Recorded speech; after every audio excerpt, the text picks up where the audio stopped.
How's it going, everyone? Welcome back to the channel. Today I'm once again with the Scirocco R. I've had it a couple months now, I've got to know it a bit better. Some things I like, some things I'm not too keen on. So today I'm actually going to walk you through 5 things that I hate about the Scirocco R.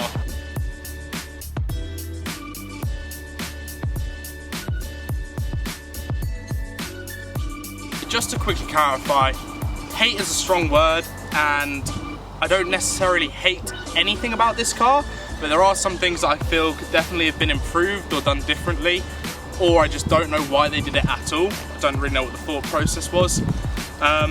So take everything I say with a pinch of salt, because it is my personal view, and some people may feel wildly differently to me, and might love the things that I don't. So yeah, let's get inside the car and I'll show you what I'm talking about.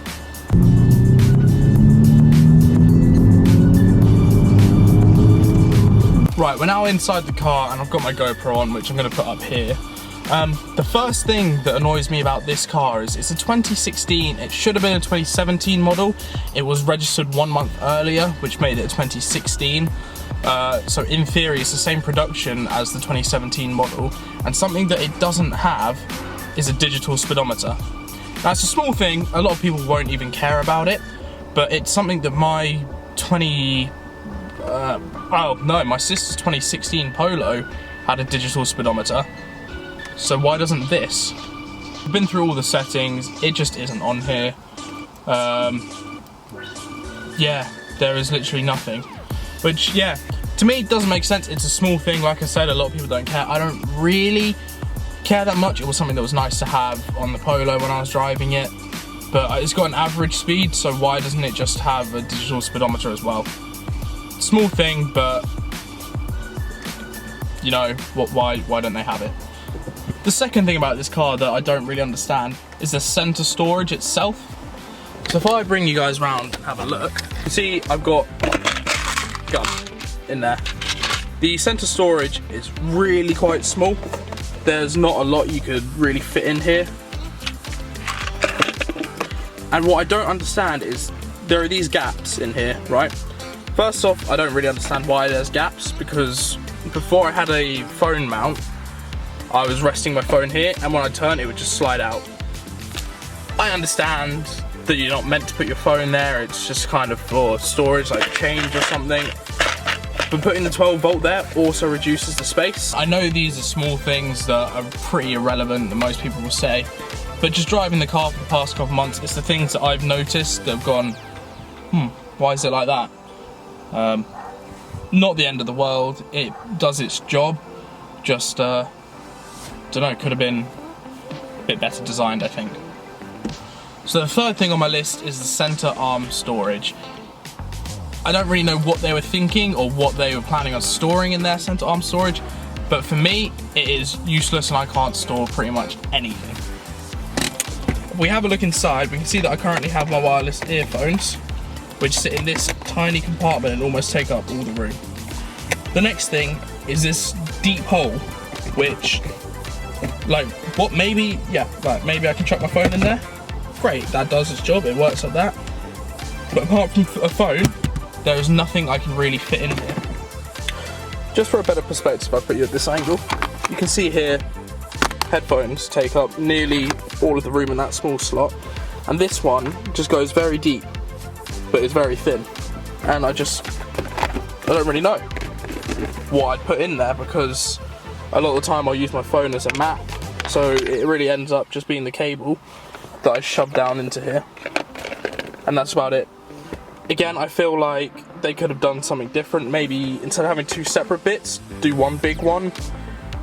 Just make it a bit, I don't know, it seems kind of useless. There's just nothing that goes into it. Number 4 on my list is the cup holders. I've been in other Volkswagens, I've seen the other cup holders, and none of them are anything like this.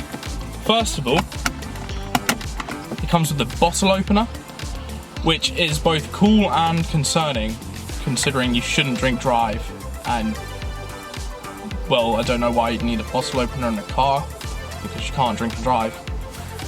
Cool little thing to have, but at the same time, this is the cup holder.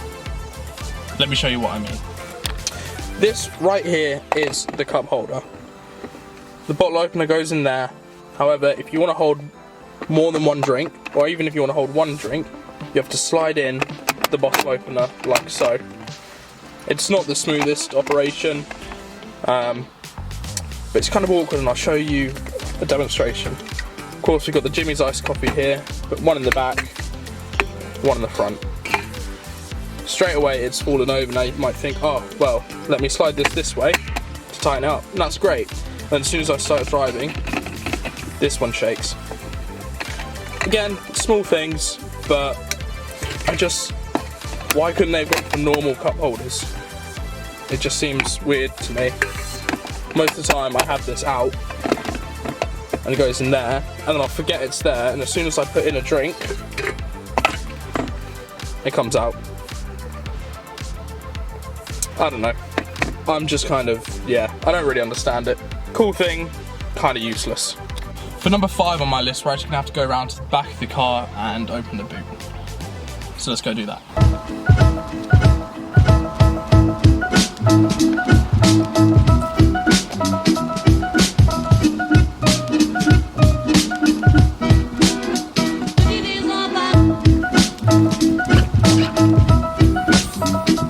Right, so my issue with the boot can't really be helped, and I appreciate that. There's not a lot they could have done.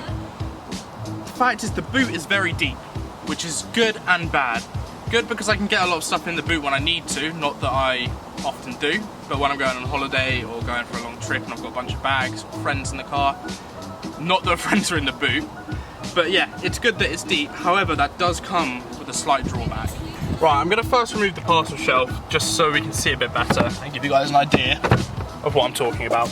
The boot is deep, that's great. The seats go down nice and easily. Ow. I say that as I pinch my finger. However, because it's so deep, you can actually see that there's a slight lip where the bottom of the seats are and the boot line is. So things can only go so far back, even with the seats down, if you need it flat. The second thing is loading up the car, and I'm gonna have to use the tripod in a minute to demonstrate, but I play a lot of golf, and putting golf clubs in the car isn't always easy, because I've got to get it over the lip, and then down and into the car, and I'll try and show you now if it works. But the boot is fully open, the seats are down, I can just chuck stuff in, it's not that hard. However, if this is a golf bag, it becomes a little bit more difficult, because it's heavy. You've got to get it in, and you can't just rest it here, because then it tilts down and goes into the chairs, the back of the seats, and that's a pain. You really have to get it up and over, and you're halfway in the car before you can get it down. Small thing, I could just chuck them in, but then I risk damaging the car. I just wish the boot lip wasn't as high, maybe. If they cut this down a bit and made the boot lower, I mean, I'm sure there's reasons as to why they didn't, but it would just be easier. But yeah, not a massive thing, just a bit of an annoyance.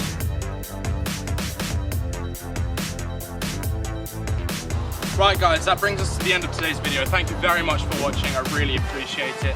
There are more mods on the way. I've got boot struts coming, which I'm waiting for them to be delivered, some emerald struts as well, so we'll get those installed and see if we can get the boot to open automatically. I will do another video talking about 5 things about this car that I do love, just so I'm not just shat on it with no appreciation. And yeah, make sure you like, subscribe and stick around because you won't want to miss the future videos. Thanks guys, I'll see you in a bit.